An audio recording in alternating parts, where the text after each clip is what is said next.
काय सांगाल?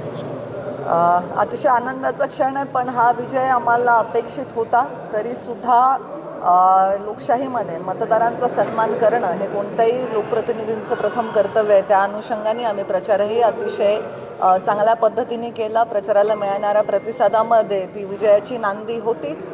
आणि या निवडणुकीकडे मी कुठलंही पक्षीय राजकारण म्हणून बघत नाही. त्यामुळे निवडणूक लढवत असताना मुंडे साहेबांच्या विचारांवर चालणाऱ्या लोकांचं पॅनल विरुद्ध राजकारण करणाऱ्या लोकांचे काही लोक, असं त्याला पॅनलही म्हणता येणार नाही.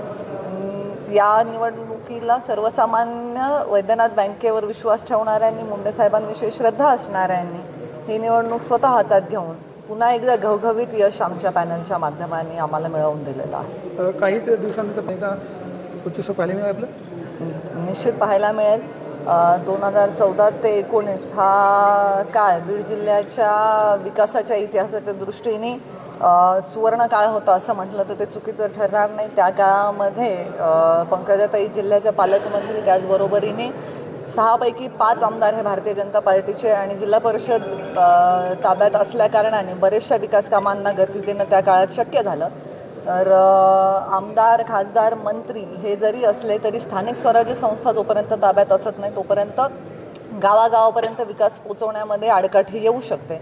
ती आडकाठी पुढच्या काळामध्ये दूर करण्यासाठी लोकच आमच्या बाजूने, जिल्हा परिषदेचे सुद्धा निश्चितच संधी आम्हाला देतील पुन्हा, असा माझा विश्वास आहे.